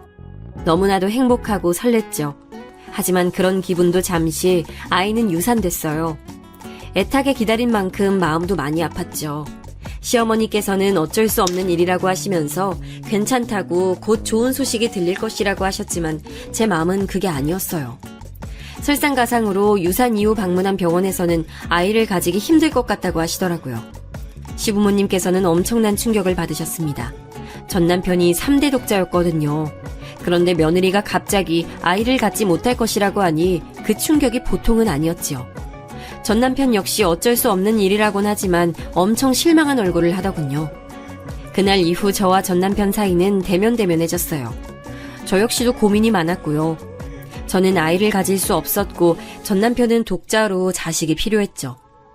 시부모님, 특히 시아버지께서는 눈에 띄게 저를 밀어내시는 게 보였어요. 며느리라고 그렇게 예뻐해 주시던 모습은 어디로 가고 제게는 눈길조차 주지 않으셨죠. 제가 무슨 말을 해도 없는 사람 취급하셨어요. 시어머니도 비슷했죠. 제가 아는 모든 것들은 마음에 들지 않으시는지 늘 잔소리에 화가 많으셨어요. 저는 이대로는 살 수 없다는 결론을 내렸고 전 남편에게 서로를 위해서 이혼을 하자고 말했어요. 이혼이라니 무슨 소리야? 왜 우리가 이혼을 해? 아이 문제 때문에? 그건 받아들일 시간이 좀 필요할 뿐이야. 아이가 없어도 우리는 충분히 행복할 수 있어. 그러니까 가족들에게 조금만 시간을 줘. 하지만 저는 결심이 확고했어요. 시부모님들이 바뀔 가능성은 없어 보였거든요. 결국에는 전 남편도 이혼에 동의했고 합의 이혼을 진행했어요. 이혼을 하기까지는 많은 시간이 필요하진 않았어요. 합의 이혼이다 보니 더 짧은 시간이 걸렸죠. 저는 유산의 아픔을 제대로 극복하지도 못한 채 이혼까지 해버린 상태로 다시 예전에 혼자로 돌아왔어요. 그때 시작한 게 유기견 보호소 봉사활동이었어요. 아이를 잃고 나니 도저히 유치원에서는 일을 못하겠더라고요. 아이들을 보고 있으면 감정 조절이 제대로 되지 않았죠. 눈물이 막 나는 날도 있었고 짜증이 치밀어 오르는 날도 있었어요. 이 상태로 아이들과 마주하는 건 위험하다는 판단이 들었어요. 그래서 유치원을 그만두고 다른 일을 알아보는 중이었죠. 봉사활동은 어렵지 않았어요. 오히려 몸이 기분 좋을 만큼 피곤해서 다른 생각을 할 여력이 없었어요. 그때 처음 만난 것이 지금은 무지개 다리를 건넌 아롱이였어요. 믹스견인데 뜬장에서 구조한 상태였죠. 처음 아롱이를 만나고 나서 한동안은 잠을 잘 수 없었어요. 눈만 감으면 자꾸 눈앞에 아른거렸거든요. 이름이 아롱이가 된 것도 그 때문이죠. 저는 큰맘 먹고 아롱이를 입양하기로 결정했어요. 첫 반려견이라 아는 것도 많이 없었지만 주변 지인들의 도움으로 하루가 다르게 적응해갔죠. 아롱이는 정말 제게 큰 힘이 됐어요. 혼자 집에 있으면 제 감정을 눈치채고 귀신같이 옆에 다가와서 제게 애교를 부리고 같이 놀자고 하더라고요. 정말이지 아롱이가 아니었더라면 저는 더 긴 시간으로 그렇게 무력하게 보냈겠구나 싶었죠. 그렇게 아롱이와 생활을 하다 보니 애견 미용에 관해서도 관심이 생기더라고요. 그래서 늦게나마 자격증을 따기 위해 준비를 시작했죠. 온몸에 흉터가 생겼지만 저는 잠시도 쉬지 않고 시험을 준비했어요. 그리고 곧 당당하게 자격증을 손에 넣고는 작은 미용실을 오픈하게 됐죠. 저는 미용은 물론 반려견들에게 필요한 반려용품을 판매하기 시작했어요. 오고 가며 많은 반려인들을 만나서 서로가 치유받은 이야기를 나누기도 했어요. 지금의 남편을 만난 것도 이쯤이었어요. 하루는 작은 푸드를 미용시키러 온 부자가 있었죠. 태어나서 처음으로 미용을 하러 왔다고 하는데 아들이 엄청 긴장을 하고 있더라고요. 저는 어린 푸들에 관해 몇 가지 질문을 하고는 너무 걱정하지 마시라고 말씀드렸죠. 얌전하다고 말했던 것과는 다르게 주인이 시야에서 벗어나자 푸들은 잠시도 가만히 있질 못하더라고요. 뭐가 그리 궁금한지 여기저기 냄새 맡고 물어보고 아주 난리도 아니었죠. 겨우 달래서 미용을 시키는데 아직 어리다 보니 발버둥을 치면서 제 손이 엉망이 돼버렸어요. 미용을 마치고 나와 푸들을 안겨주는데 아버지 쪽이 제 손을 보더니 깜짝 놀라더라고요. 손이 혹시 요 녀석이 그랬나요? 입질이 없는 놈인데 죄송합니다. 아직 어려서 장난처럼 하는 것 같은데 혹시 모르니까 교육을 시키는 것도 생각해 보셔야 할 것 같아요. 그리고 이쪽 일 하다 보면 자주 있는 일이에요. 괜찮아요. 아무리 그래도 피가 날 정도면 정말 죄송합니다. 집에 가서 잘 교육시키겠습니다. 푸들을 아는 부자는 미용실을 나서면서도 몇 번이나 미안하다고 사과를 했어요. 아들 쪽은 금방이라도 울 것 같은 얼굴로 다음엔 절대 이런 일 없게 하겠다고 손가락까지 걸고 약속했죠. 그 뒤로도 부자는 자주 저희 매장을 찾아줬어요. 나중에 알았지만 남자 혼자서 쌍둥이 아들을 키우고 있더라고요. 아이들은 푸들을 산책시키다가 지나가는 길에 들리기도 하고 근처 동물병원에 가는 길이라고 하면서 인사를 하러 오기도 했죠. 저는 볼 때마다 쑥쑥 자라는 두 남자아이와 푸들을 보는 재미가 쏠쏠했죠. 그렇게 아이들과 가까워지다 보니 아버지 쪽과도 자연스럽게 안면을 트고 지내게 됐어요. 집도 서로 가까워서 아롱이와 산책을 하러 가면 자주 만나게 되더라고요. 반려견 키우시는 분들은 알겠지만 이렇게 가까워지는 일이 종종 있잖아요. 딱 그런 상황이었죠. 아이들이 바쁘거나 하는 날에는 제가 우리 아롱이와 함께 푸들을 산책시키는 일도 있었어요. 제가 바쁜 날에는 아이들이 아롱이와 산책을 나가기도 했고요. 그렇게 1년 정도의 시간을 보냈습니다. 그 사이에 반려견으로 가까워진 우리는 서로에게 호감이 있음을 인정하고 연인 사이로 발전하게 됐어요. 전 남편과 헤어진 이후로 연애를 다시 할 수 있을 것이라곤 생각지 못했는데 말이죠. 저는 정말 망설이다가 남편에게 아이를 가질 수 없다고 미리 얘기를 했어요. 남편은 이미 두 아들도 있고 귀여운 반려견도 있는데 그런 게 무슨 문제가 되겠느냐고 하더군요. 그 말에 저는 안도감을 느꼈어요. 그래, 이 사람과 있으면 아이에 대한 압박감을 받을 필요가 없겠구나 싶었죠. 남편도 저만큼이나 사연이 있었어요. 아이들의 엄마와는 집안 차이가 많이 나는 결혼을 했다고 하더군요. 그래서 집안 반대도 심했지만 두 사람이 워낙 사랑해서 결혼을 강행했다고 말이죠. 그리고 그 결과 여자 쪽은 집안과 연을 끊고 살아야 했다고 말이에요. 두 사람은 아이들이 태어날 때까지만 하더라도 힘들지만 행복했다고 했어요. 하지만 아이들이 커가면서 여자는 이 생활을 견디기 힘들어하기 시작했다고 했죠. 결국엔 아이들이 초등학교에 입학한 것과 동시에 이혼 서류만 남겨주고는 원래 자신의 집으로 되돌아갔다고 하더라고요. 저는 아이들을 다 버리고 어떻게 엄마라는 사람이 그럴 수가 있나 이해가 되지 않았어요. 남편은 그 일이 응어리처럼 남아서 아이들에게 몇 배는 더 잘해주고 싶었다고 말했죠. 아이들도 우리 사이를 눈치챌 때쯤 남편은 재혼을 생각해 본 적이 있냐고 물었어요. 자신은 저와 결혼을 하고 싶다고 하면서 말이죠. 난 아직 준비가 안 됐어요. 그냥 지금 이대로 지내는 게 저는 딱 좋아요. 결혼이란 거 더 이상은 하고 싶지 않거든요. 우리 지금도 행복하잖아요. 아닌가? 저는 연애면 몰라도 결혼까진 상상하지 않았거든요. 하지만 남편은 포기하지 않았어요. 꾸준하게 제게 결혼에 대해 진지하게 생각을 해보길 권했죠. 그러다 제 생각이 변하게 된 건 한 통의 전화였어요. 쌍둥이 중 작은 애였는데 큰애가 많이 아픈 것 같다고 와줄 수 있느냐고 하더군요. 남편은 중국 출장을 간 상황이었고 아이들을 봐주기로 한 사람은 잠시 외출 나가서는 소식이 없다고 했어요. 저는 깜짝 놀라 정신없이 집으로 달려갔죠. 열이 펄펄 끓더라고요. 저는 바로 응급실로 아이를 데리고 갔어요. 다행스럽게 열이 높을 뿐 큰 문제는 아니라고 하셨죠. 저는 응급실 의자에서 뜬 눈으로 밤을 보냈습니다. 작은 애는 피곤한지 꾸벅꾸벅 졸다가 제 다리를 베고 잠들었죠. 미처 닦지 못한 눈물 자국이 남은 아이의 얼굴을 보고 있노라니 이 아이들의 엄마가 될 수 있을까라는 생각이 들었어요. 남편과 만나면서 늘 외면했던 문제였는데 이렇게 생각이 나다니 스스로도 어이가 없었죠. 중국에서 돌아온 남편은 그날의 일에 불같이 화를 내더군요. 당장에 아이들을 돌보던 사람을 해고시키고는 제게 도와줘서 고맙다고 했어요. 저는 남편에게 결혼하고 싶다는 그 말 아직도 유효하냐고 물었죠. 그때는 몰랐는데 지금은 확실하게 알 것 같아요. 난 당신도 좋지만 당신만큼 아이들도 소중해요. 그 아이들과 함께 있고 싶어요. 남편은 제 대답에 뛸 듯이 기뻐하며 아이들도 분명 좋아할 것이라고 했어요. 저는 부디 그렇게 되길 바랐죠. 하지만 사춘기를 코앞에 둔 남자아이들은 쉽게 마음을 열지 않았어요. 저를 좋아하긴 하지만 엄마라고 생각해 본 적은 없던 모양인지 눈에 띄게 어색해하는 게 보였죠. 거기다 남편은 아이들의 교육에 관해선 일절 간섭하지 않겠다고 하더군요. 자신은 아무런 참견도 하지 않겠다고요.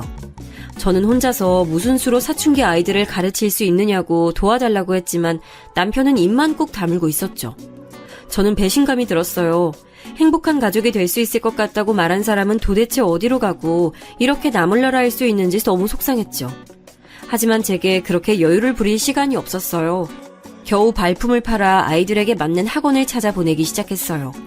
고작 학원 하나 찾는 일인데도 제게는 심장이 터져나갈 만큼 어려웠어요. 중학생이 된 두 아이들은 더 심하게 사춘기를 타기 시작했어요. 방문을 닫고 들어가서는 전혀 나오질 않았죠. 귀에 항상 이어폰을 끼고 있으면서 제 말은 들리지 않는 사람처럼 행동하더군요. 심지어는 연락도 없이 늦는 날도 많았어요. 지금 시간이 몇 시인데 이제 들어와. 집에서 사람 기다리고 있다는 생각은 안 해? 지금 어디 갔다 오는 거야? 무슨 상관이세요? 남이서 어디를 갔던 뭐라던 무슨 상관이시냐고요? 너 지금 말버릇이 그게 뭐야? 남이서? 남 맞잖아요. 무슨 자격으로 우리한테 소리를 지르고 그래요? 아빠랑 같이 산다고 뭐라도 되는 것처럼 굴지 마세요. 귀찮으니까. 저는 순간 너무 놀라서 아무 말도 할 수 없었어요. 자격을 운운하는데 내가 지금 무슨 짓을 하고 있는지 혼란스럽기도 했고요. 하지만 남편이 그러더라고요. 아이들 먹이고 입히고 가르치는데 더 이상의 무슨 자격이 필요하냐고 말이죠. 그 말에 저는 용기를 얻어서 아이들과 진심으로 부딪히기 시작했어요. 쉬운 일은 아무것도 없었죠. 제가 아무리 가까이 다가가고 싶어도 아이들은 곁을 주지 않았어요. 큰애는 아예 입을 다물고 있었고 작은 애는 툭하면 화를 내면서 진짜 엄마도 아니면서 흉내내지 말란 말을 막 했죠. 그 소리를 들을 때마다 아무도 모르는 곳에 가서 혼자 울고 싶은 마음은 굴뚝 같았어요. 하지만 아이들 앞에선 전혀 내색하지 않았어요. 오히려 더 뻔뻔하게 아이들에게 다가갔죠. 저는 사춘기를 핑계 삼아 버릇없이 구는 건 용서하지 않았어요. 잘못을 했으면 그에 합당한 대가를 치러야 한다고 말했어요. 용돈 삭감은 기본이었죠. 당연히 반발감은 심했죠. 심지어는 제 지갑에 손을 대기도 했고요. 저는 그럴 때마다 용돈을 압수하거나 아이들이 아끼는 걸 하나씩 빼앗곤 진심으로 잘못을 뉘우칠 때까지 돌려주지 않았어요. 아이들이 어떻게 생각하든 상관없이요. 어느 날 이혼 서류만 던지고 나갔던 아이들의 친모가 우리 앞에 나타났어요.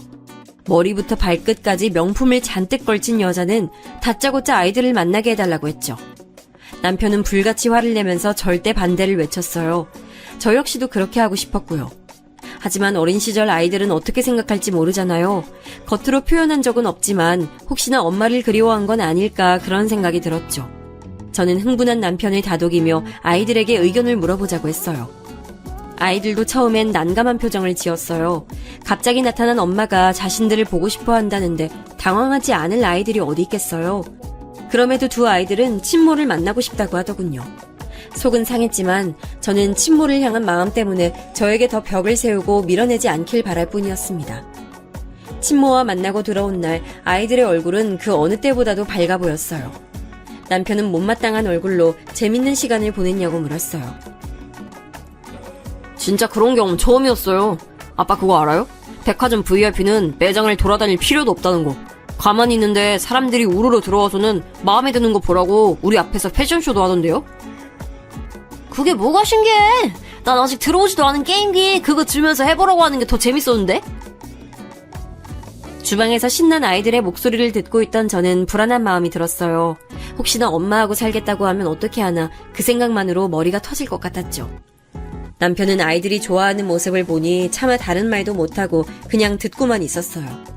저는 조용히 곁에 앉아서 사과를 깎기 시작했죠.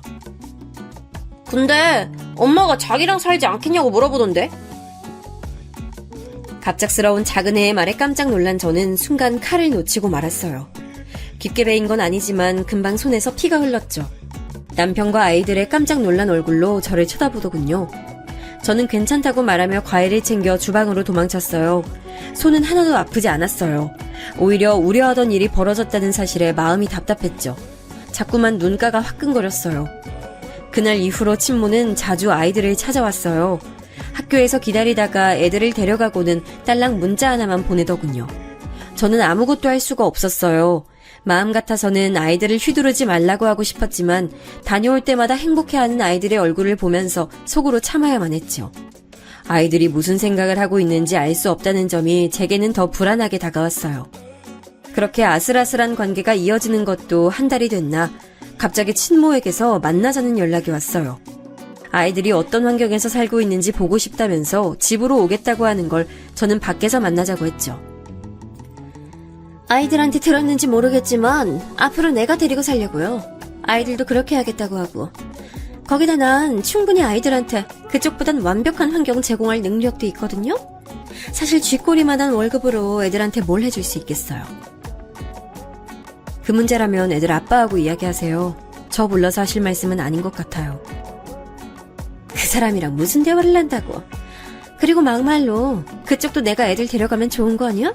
어차피 남의 자식인데 신경만 잔뜩 쓰이고 스트레스 받지. 그러니까 나한테 줘요 애들. 저는 마치 애들을 물건처럼 대하는 친모의 말투에 화가 났어요. 애들 키우면서 스트레스 받는 것은 부모라면 다 겪는 일인데 그게 계모라서 힘들고 친모라서 괜찮은 것은 아니라는 생각이 들었어요.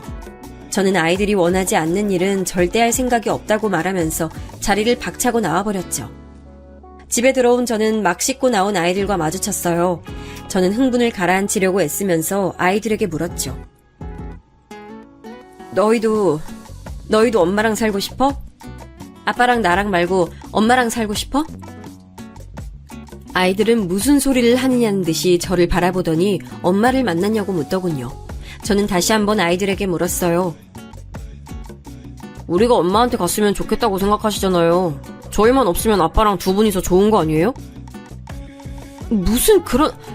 어떻게 그런 말을 해? 내가 너희를 보내고 싶어 한다고? 아니에요? 그렇잖아요. 남의 자식 키우면서 사는 게 뭐 좋은 일이라고. 저는 누군가에게 머리를 세게 맞은 기분이 들었어요. 그동안 아이들에게 최선을 다했다고 생각했는데 아이들의 입에서 남의 자식이란 말이 나올 것이라고는 상상도 못했거든요. 저는 그날 밤 잠을 잘 수 없었어요. 다음날 친모를 만나러 간 아이들이 늦은 시간이 되도록 돌아오지 않았어요. 늦어도 9시면 들어왔는데 11시가 넘도록 소식이 없었죠. 저는 몇 번이고 전화기를 들었다 놨다를 반복하면서 현관 주변을 맴돌았어요. 12시가 돼서야 비밀번호를 누르는 소리와 함께 아이들이 들어왔어요. 저는 안도의 한숨을 내쉬면서 잘 다녀왔냐고 물었죠. 그런데 아이들 반응이 너무 이상했어요. 굳은 얼굴이 마치 화가 난 것처럼 보이기도 했어요. 아이들은 아무런 대답도 없이 그대로 방으로 들어갔죠. 그렇게 늦게 들어온 이후 아이들은 친모를 만나러 가지 않았어요. 무슨 일이 있느냐고 물었지만 역시나 대답은 없었죠. 남편이 야근으로 늦는다고 해서 오랜만에 새 식구가 저녁을 먹게 됐어요. 식기가 부딪히는 소리를 제외하곤 조용했죠. 그런데 갑자기 큰애의 전화가 울리더군요. 큰애는 힐끔 보더니 바로 끊어버렸어요. 곧 작은애 전화도 울렸는데 이번엔 보지도 않고 그냥 꺼버리더군요. 직감적으로 친모의 연락이라는 걸 알 수 있었어요. 갑자기 왜 친모의 전화를 피하는지 저는 알 길이 없어 답답했죠. 식사를 마치고 설거지를 하는데 친모에게서 전화가 왔어요. 애들 지금 집에 있지? 당신이 애들한테 나랑 만나지 말라고 했어? 잔뜩 화가 난 그 여자는 영문을 알 수 없는 소리를 하며 소리를 지르더군요. 도둑년, 내 아들이야, 내 거라고! 근데 네가 뭔데 버티는 거야? 당장 내놔, 내 아들 달란 말이야! 친모는 입에 담기도 힘들 욕설을 퍼붓기 시작하는데 저도 참기가 어렵더군요. 다 표기하고 이혼서류 남기고 가신 건 아이들 포기한 거나 마찬가지 아니에요? 이제 와서 양육권이라뇨. 말이 되는 소리를 하세요. 내 자식 내가 키우겠다잖아. 그리고 옛날 이야기하는데 당신이라고 다를 것 같아? 내 상황이면 당신도 마찬가지야. 내 몸 하나 지키는 것도 힘든데 애들이 무슨 소용이야? 난 당신과 달라요. 내 몸 편하면 자식 생각이 나고 불편하면 아이들 버리는 게 무슨 엄마예요? 제가 울컥한 나머지 한창 따지는데 큰애가 오더니 전화기를 확 빼앗아서는 끊어버리더라고요.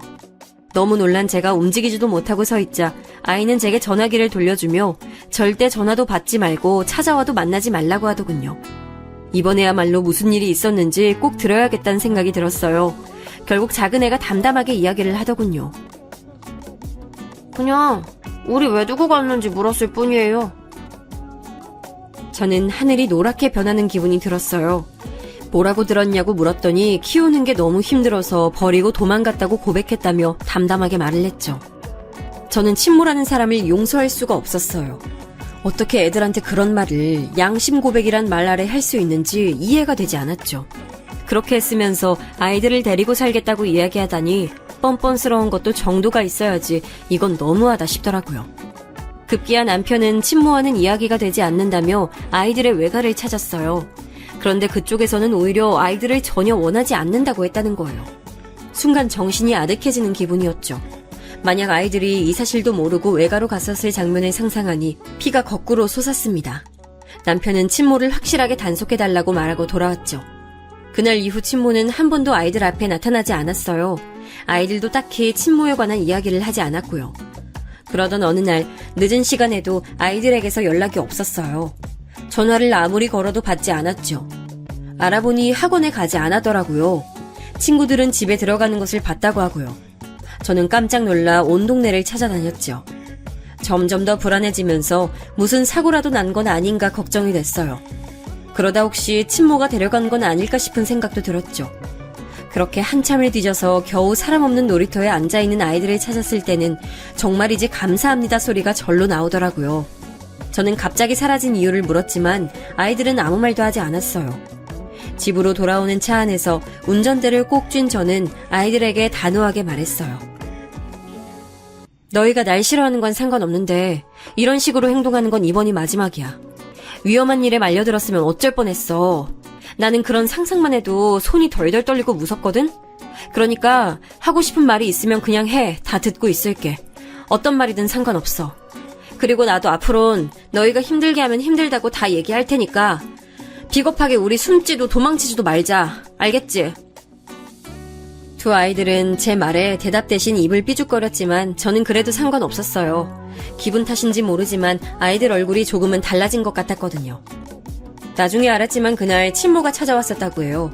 당장 자기를 따라가자고 하는 걸 거절했더니 친모가 길길이 날뛰면서 배 아파 낳은 사람은 자기인데 왜 자기 말을 안 듣는 거냐고 소리를 질렀다고 하더군요.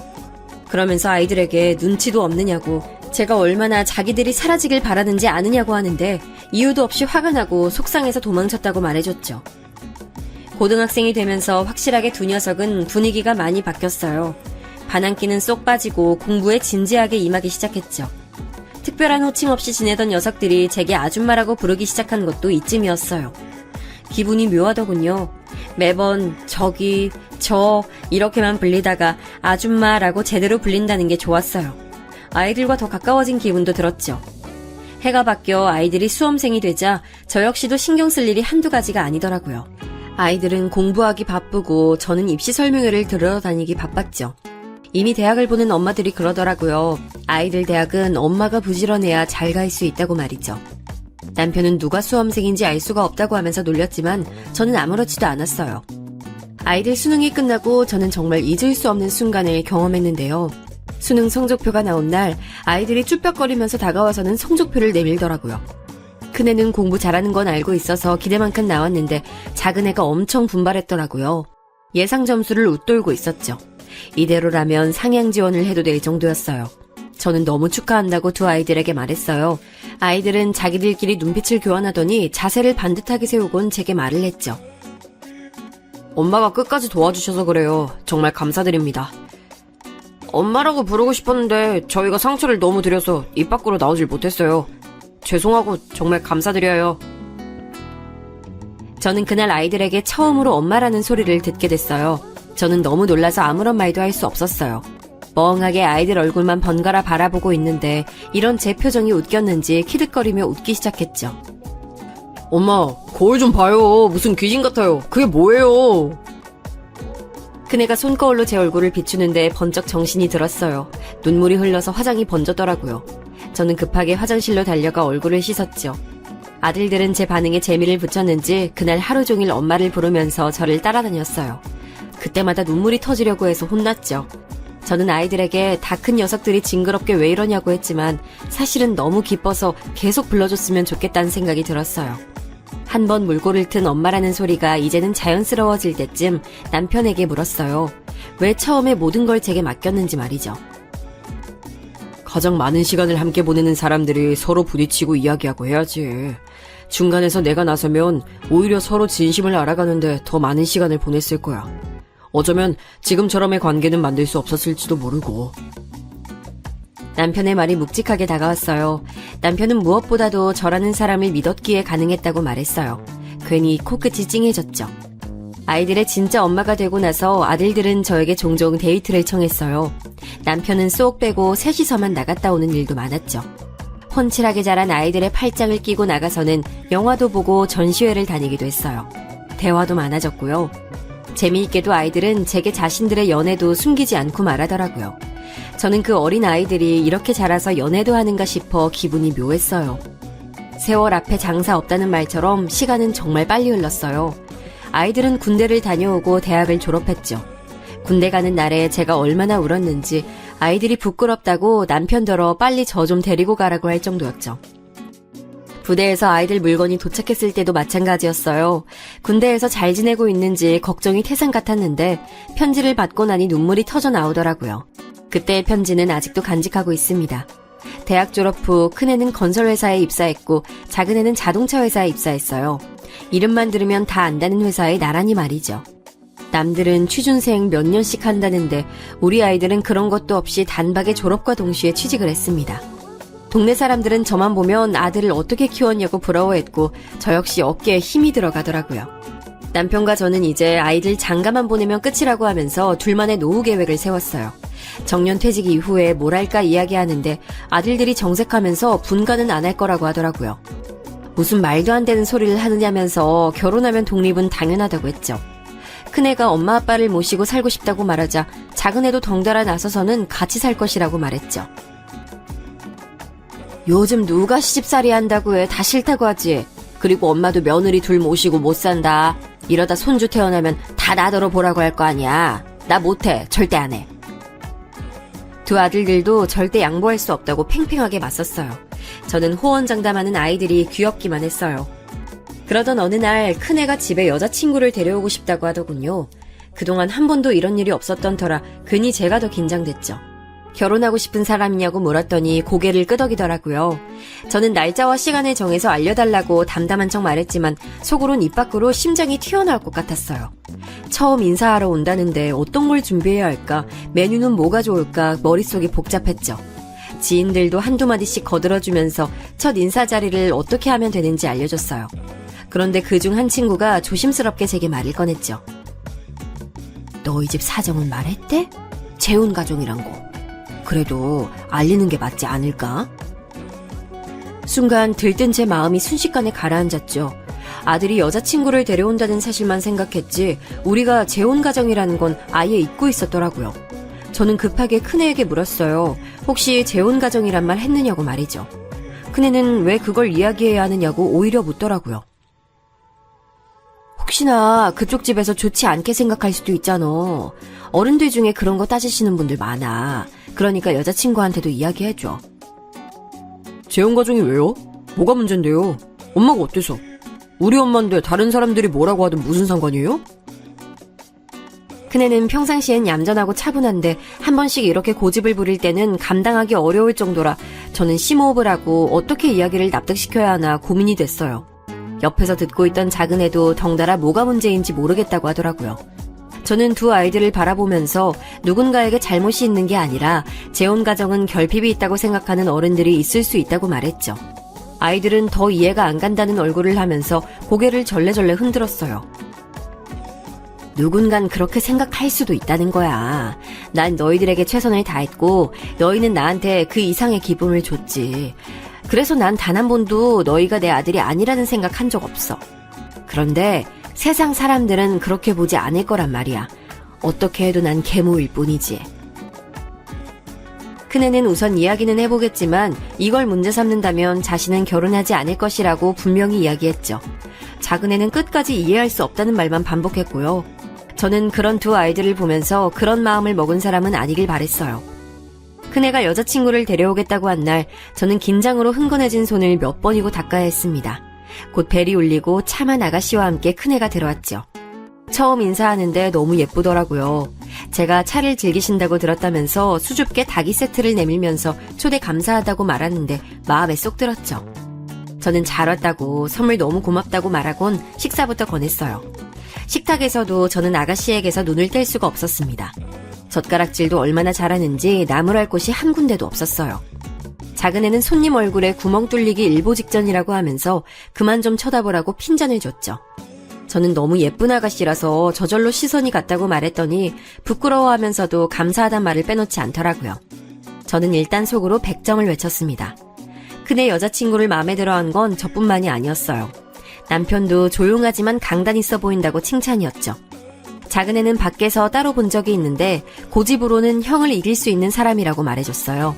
저는 더 그 애가 마음에 들었죠. 여자친구를 데려다주고 온 큰애에게 저는 결혼은 언제 할 계획이냐고 물었어요. 큰애는 당장은 아니라고 하면서도 빨리 결혼하고 싶기는 하다고 말했죠. 저는 여자도 같은 생각이라면 상견례 날짜를 잡아서 인사부터 하자고 했어요. 큰애는 의논해보겠다고 했죠. 상견례 날짜는 의외로 빨리 다가왔어요. 긴장되는 마음으로 약속 장소로 향했죠. 아이들이 예약한 음식점은 조용하면서도 깔끔해 보였어요. 저희가 약속 시간보다 일찍 도착해서 자리를 잡고 앉았죠.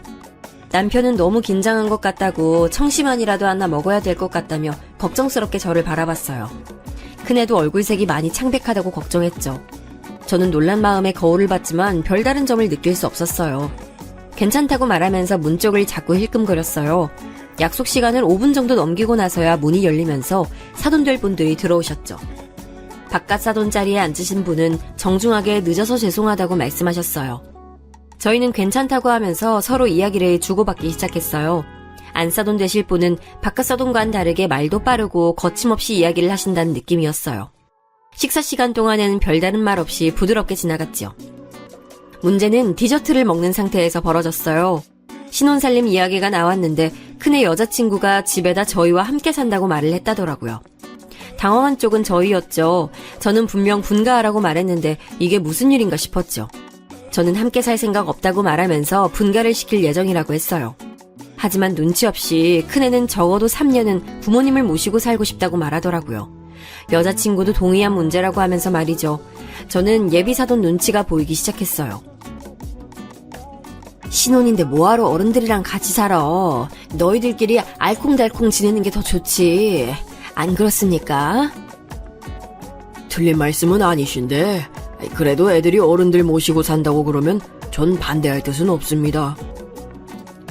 바꿔 싸돈 되실 분이 갑자기 찬성을 하고 나서서니 저도 할 말은 없더라고요. 안 싸돈 되실 분은 웃으시면서 자신도 딱히 반대할 이유는 없다고 말했죠. 그리고는 제게 물어볼 것이 있다고 하더군요. 저는 편하게 말씀하시라고 했어요. 딸아이가 이야기하던데 재혼 가정이시라고요? 사돈께서 두 아들을 키우신 계모라고 하던데 그런가요? 그네가 움찔하는 것이 바로 곁에서 느껴졌죠.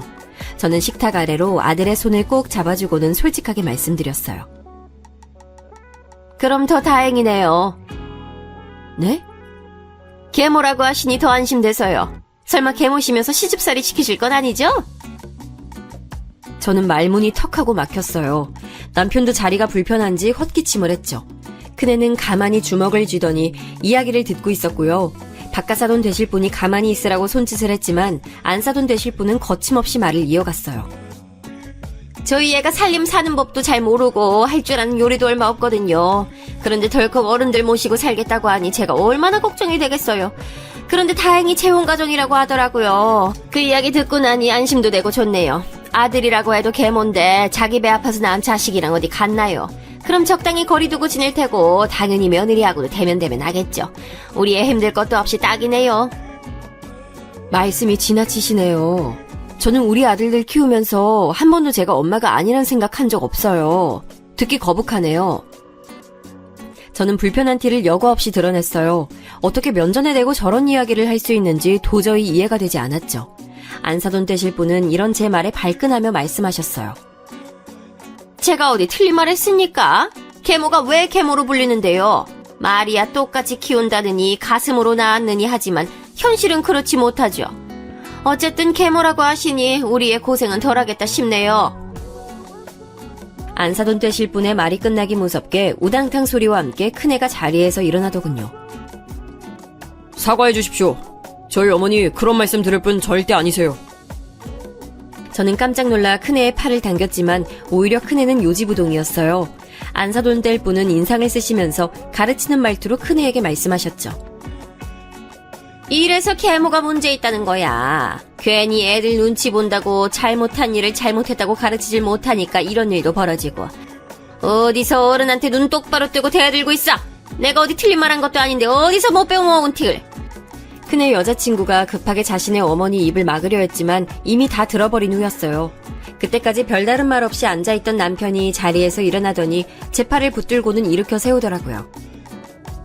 저희 인연은 여기까지인 듯합니다. 아무래도 결혼은 없던 것으로 하는 것이 좋겠습니다. 저는 깜짝 놀라 무슨 소리를 하는 거냐고 물었지만 남편은 저를 끌고 나가려고 하더군요.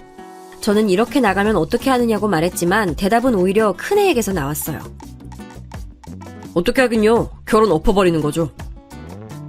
갑작스러운 반응에 큰애 여자친구도 당황하는 게 그대로 느껴졌어요. 저는 차분하게 앉아서 이야기를 하자고 했지만 우리 집 두 남자는 그럴 마음이 조금도 없었죠.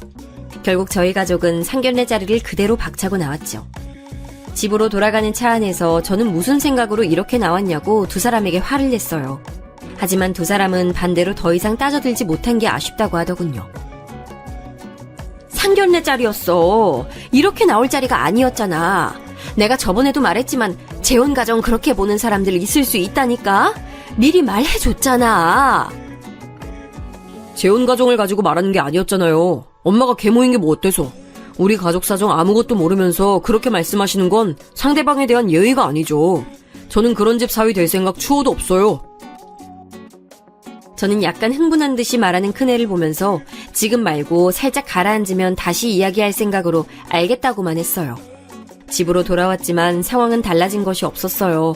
오히려 더 심해졌죠. 큰애는 오늘 있었던 일을 미주알 고주알 작은애에게 다 이야기를 했더라고요. 작은애는 큰애보다 몇 배는 더 다혈질이라 무슨 활화산 타오르듯이 부르르 떨더니 도대체 뭐하는 집이냐고 소리를 빽 하고 질렀어요. 그리고는 어떻게 그렇게만 말하고 나올 수 있냐고 큰애한테 화풀이를 냈죠. 저는 겨우 작은애를 말리고는 이 일을 어떻게 수습해야 할지 머리가 복잡했어요. 다음날 안사돈 되실 분에게 연락이 오더라고요. 밖에서 따로 봤으면 좋겠다고 말이죠. 저는 살짝 긴장한 마음으로 약속 장소에 나갔어요. 안사돈 되실 분이 먼저 말을 꺼내더라고요. 어제 일은 심히 유감입니다. 좋은 자리라서 모였는데 그렇게 가실 줄은요. 온 얼굴에 섭섭하다고 가득 써붙이신 듯 보였어요. 딸애가 닭달에서 나오긴 했는데 솔직히 제가 뭘 잘못했는지 모르겠어요. 없는 말 지어낸 것도 아니고 계모더러 계모라고 하는 게 뭐가 어떻다고 그렇게 반응하시는 건지 정말 너무 실망이네요. 안사돈 되실 분은 사과를 하러 오신 건지 아니면 어제 못다한 비난을 하러 오신 건지 어느 쪽인지 감이 오질 않았어요. 저는 침착하게 보자고 하는 이유를 물었죠. 안사돈 되실 분은 답답한 얼굴을 하시고는 결혼 준비 때문이라고 하셨죠. 저는 어이가 없었어요. 저는 솔직히 사과를 하러 오셨을 것이라고 생각했어요. 적어도 어제 무례했던 사람은 저희 남편도 저희 아들도 아닌 그쪽이나요. 정말 어처구니가 없어서. 아니 잘못이라뇨? 없는 말 지어낸 것도 아닌데 뭐가 잘못이란 말씀이세요? 안사돈 그렇게 안 봤는데 혹시 계모에 자격지심 있으세요? 아유 있다고 하셔도 뭐 어쩔 수 없긴 한데 그걸 저한테 하실 말씀은 아니죠. 저는 벌떡 자리에서 일어났어요. 더 듣고 있다가는 귀가 썩을 것 같았죠. 그냥 없던 일로 하세요. 우리 아들 아까워서 안 되겠어요. 이봐요. 남의 가정사에 알지도 못하면서 함부로 말하지 마세요. 지금 하는 손가락질 다 자기한테 돌아오게 되니까. 내가 이런 말까진 안 하려고 했는데 당신 같은 사람한테서 어떻게 그렇게 고운 딸아이가 태어나는지 모르겠네요. 혹시 그쪽이야말로 계모인 거 아니에요? 등 뒤로 안 싸돈 될 사람이 펄쩍펄쩍 뛰는 것이 느껴졌지만 저는 모른 척하고 집으로 들어왔어요. 집엔 아무도 없었죠. 저는 화가 나서 눈물이 날 지경이었어요. 큰애는 그날 늦게 집에 들어왔어요. 술도 마신 것처럼 보였죠. 그런 모습을 보니 마음이 흔들리더라고요. 가서 사과를 해야 하는 건가 싶기도 했고요. 하지만 큰애는 저를 보자마자 반갑게 제게 매달리더니 깔끔하게 끝을 냈다고 말을 꺼냈어요. 그 사람 어머니 오늘 만나셨다면서요? 얘기 다 들었어요. 또 엄마한테 무례하게 굴고 말 함부로 하고 그랬다고. 그래서 엄마가 결혼 없던 일로 하자고 하셨다면서요? 저는 그렇다는 말은 못하고 애꿎은 입술만 뜯었어요.